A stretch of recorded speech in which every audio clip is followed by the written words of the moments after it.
Welcome back to Yahoo Finance Live. We are in conversation with Airbnb's co-founder and CEO, Brian Chesky. Brian, I want to pick right up with hosting. I know that's been a passion area for you. And of course, Airbnb wouldn't exist without some of the hosts on your platform. You know, you have super hosts. You focus on the individuals, right? Not the corporations or third parties. Do you ever anticipate really incentivizing super users? How do you think perhaps a subscription model in the future as we think about this flexible remote workforce continuing to evolve? Could that be part of a product in the years to come? Yeah, absolutely. We actually were working on that before the pandemic. We have a super host program. And so we thought, what would it look like to have a super guest program, kind of a loyalty or membership program? And we're working on designs before the pandemic. And then when the pandemic occurred, we had to, out of necessity, focus. And so we scaled back and paused a number of efforts, including that. But we are absolutely looking at different membership models, different community models. And I definitely think you'll see something in the future, not in the immediate future. Right now, our focus is on this travel rebound. And so we want to make sure that we've perfected our core service, because we are expecting that the vast majority of people want to travel. We've asked Americans, we've done surveys around the world, but we just published an American travel report last month. And it said the vast majority of Americans want to travel, and they are going to travel as soon as they feel safe to do so. And we think they're not going to be traveling for business. They're not going to be traveling to mass tourism destinations. They're going to be going to local communities, staying in homes. And, I think that's going to be a very predominant activity. I think that's what some of the results have shown. And so we want to be ready for that. But we are absolutely a company rooted in discovery and blazing a trail and trying to do new things. And so one of the things I'm very excited about is how can we make guests on Airbnb feel even more like they're members of our community? I think that's a very important thing to focus on. And that's something we're really excited about. And Brian, of course, you mentioned on the call yesterday that most of your hosts end up starting as guests, right? So that seems to be kind of a funnel for folks to get in the system. Actually, I conducted a straw poll on my very limited Instagram right before a conversation about where people are planning to travel. Even in 2021, I got Norway, Tokyo, Greece, the Swiss Alps, Singapore, and these are all US-based folks. So you talk about how it may be a misnomer, right? That international travel is dead. If anything, cross-border travel seems to be kind of the last point of recovery. But from what I'm hearing, it sounds like people are desperate to get back on planes as soon as they can. What is your timeline if you were to sort of label it? Do you really anticipate that picking back up in the second half of this year? Maybe, not the first half of this year. I think that international travel was hit really hard. I mean, the way to understand our business is to look country by country. And the countries that have strong domestic travel are doing well. United States, France, Mexico, Brazil. These are countries where they have a fairly vibrant domestic travel market where people are traveling in the country.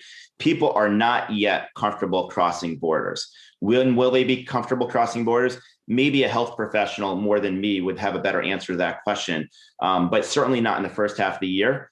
And I think it's pretty clear that people will eventually go back on planes. And I think travel, I think there's going to be essentially quite about a pent-up demand.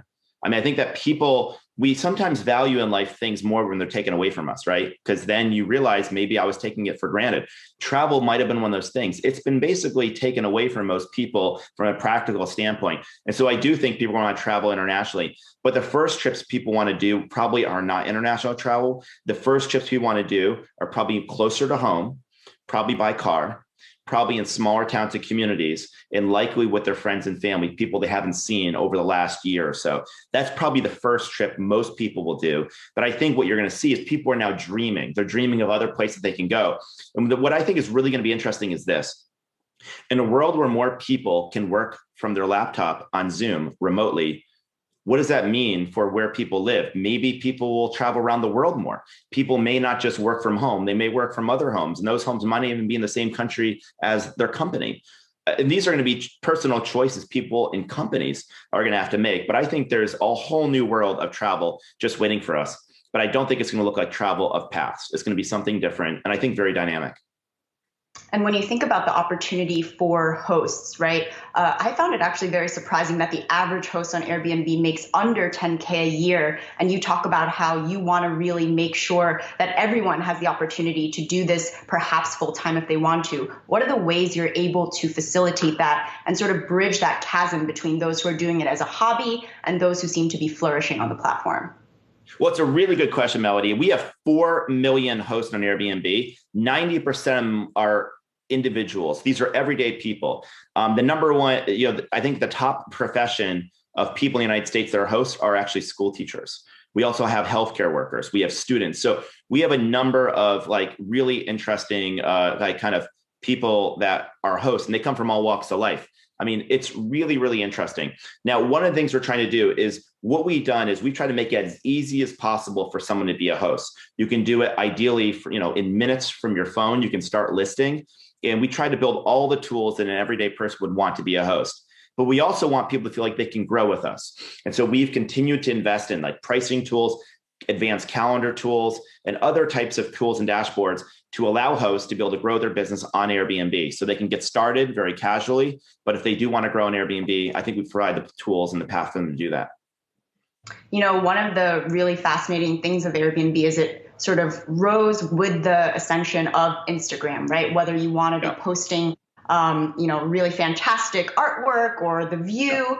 And I have to say, during the pandemic, there has been a level of shaming that happens with people who are deciding to travel. And to your point, even if it's in the safety of your car, even if it's with your own pod, people aren't necessarily keen on oversharing in the way that they perhaps did pre-pandemic. Do you think this will be a potential negative to the business, that people are not necessarily as eager to do so, and all those habits that have changed?